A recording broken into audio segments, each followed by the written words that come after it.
Hi, today we're having a chat with Jas and Simon about their backyard wedding in their newly renovated home. They got the keys just a couple of days prior, and also why you need to hide the location of your leftover gelati stash from your family and friends. This is Unbridely TV.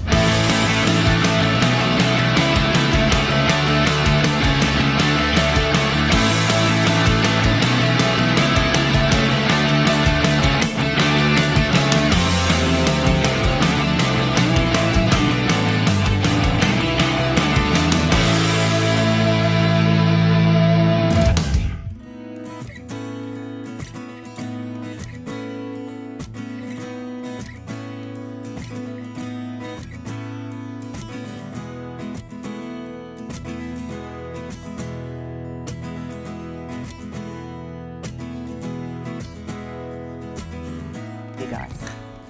Cheers. Well, first of all, how you first met? So we met on the line, and my little byline was, I want a man to look at me the way that I look at pork crackling. Who can resist that? Exactly. I mean, I think Simon looked at that and went, yes. And he was actually the first person that asked me, how do you look at pork crackling? So, bit of intrigue there. Did that really reel you in?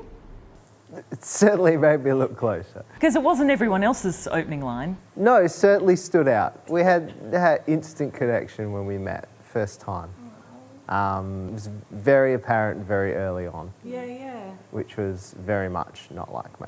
And you prepared this wonderful engagement proposal. Yeah, so we'd been together for a while. We were overseas in Europe and I'd talked to her folks about it. They're printers by trade, so they carry around a certificate of approval. Had it in my wallet the whole time. We're in Paris, I love Paris, and I hunted down all these different spots that I love about Paris. Took Jas round to one after the other, and it was an unmitigated disaster. Paris was, at the time, the Seine River was flooding, and so all the sewers were overflowing. It didn't smell like romance. Paris was just giving me nothing. But we had lunch in the Eiffel Tower that day in the fancy schmancy restaurant. Okay. So we found a spot and it was fantastic, and she said yes, and at the end of the day that was pretty good.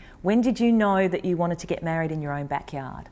Like, my ideal wedding would probably rocking up to the registry, signing a bit of paper, done and dusted. And Jas... Multiple food vans, some kind of apple orchard, Yeah. So we're not going to be able to do my perfect wedding or Jas's perfect wedding. We just try to do our perfect wedding. Because there are a lot of couples who go, I want this, I want that, and they're like, where is the middle ground? I think that's what we had to really remember and stay strong on the most was that, well, no, it's as much as people have the best wishes for you, at the end of the day, they have to remember that it's for two people.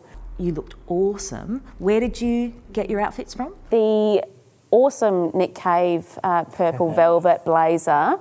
Jack London. Yep. Same with the navy pants. Fancy shoes.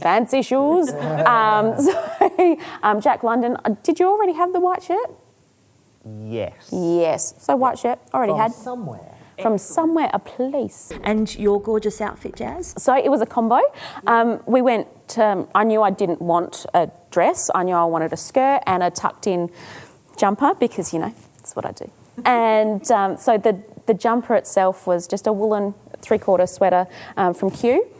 And the skirt was actually from Birdcage up in Norwood. It had a detachable train as well, which was really cool, but it was a size extra small. Yeah. So I am not built for extra small.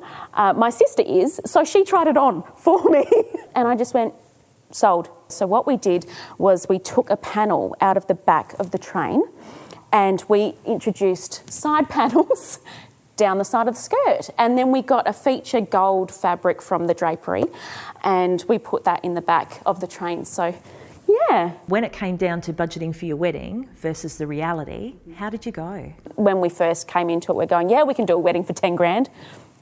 Did a bit of research and went, oh, maybe not. Let's bump that reality up to about 15, and we'll cover absolutely everything in that. My hot tip is if you're 1 year out, 1.5, 2 years out, for your birthdays, Christmases, everything, ask for vouchers for places that you're actually going to use, because my Q jumper I bought from Maya from a voucher for my birthday. So, free? Ish? Well, funded by your family and friends, which makes it even more beautiful. Exactly. All your makeup.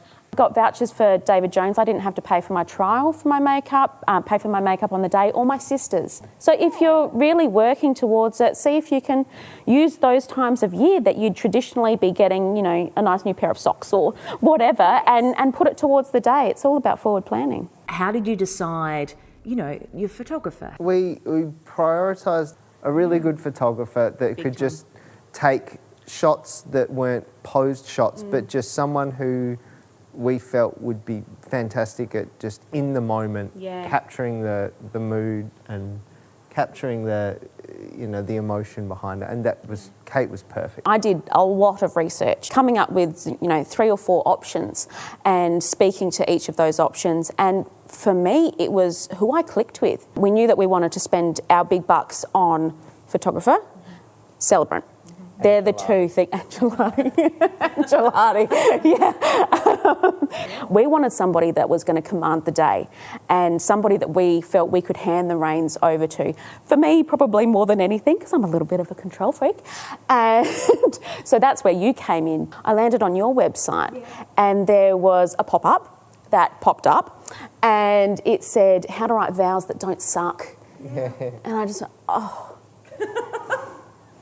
I think I found my spirit animal. Every interaction we had throughout the process was something that we came away with. We left going, yeah. That's what we're all about. And hopefully a good supplier is going to do that for you. How long were you planning your wedding for? Was it about a year? about a year. Yeah. So you got a year of dealing with these people. You got to want to hope that you actually get along okay. Was there anything funny or unusual that happened on your wedding day? You had some lovely bright red lipstick, Jas, which you chose to share with your new husband. In and around the mouth. Yeah. It was just Specific either. We have gotten better. We have practiced a bit. I think I look like the Joker. So we had the purple jacket, pasty white skin, and there's bright red lipstick. I reckon Jas dropping swear words in the vows as well. because he was just saying the most romantic, wonderful things, and I was getting a bit teary and kind of came out. No, that was beautiful. Was there anything else that sort of happened on the day? Any sort of challenges that you had to really go and work out a new plan? Okay, action stations, had to go get my face done and raced off to that. We ran a bit late and we were driving back in the Uber and I'm crying because we were running late and, you know, control freak, wanted to be on time and have time enough to put on my outfit, gather myself and spend some time with my family and all of that kind of stuff that you normally get with weddings. Yes and no. There's a preconception that everything is beautiful and everything is very relaxed. Alex, back me here. It's not like that in real life, is it? Yeah.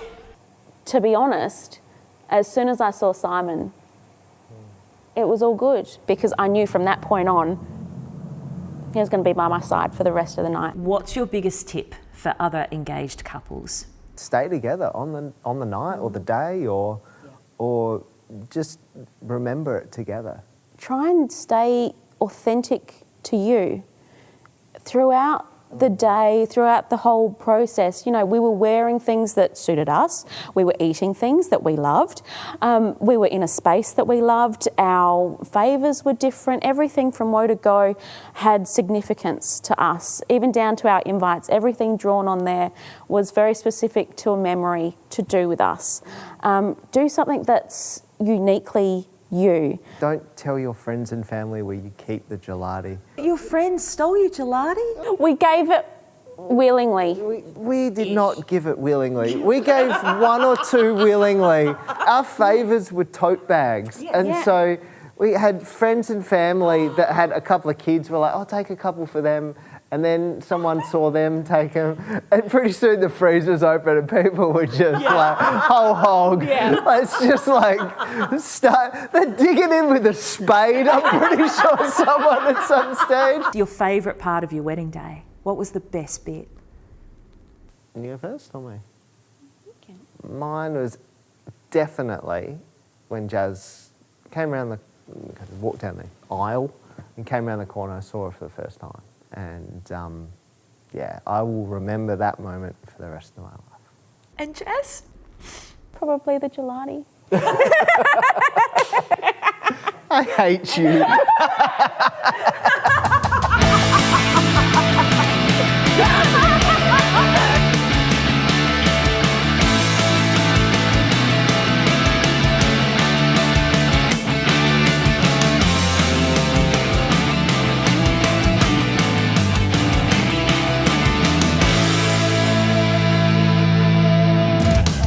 Happy Sunday.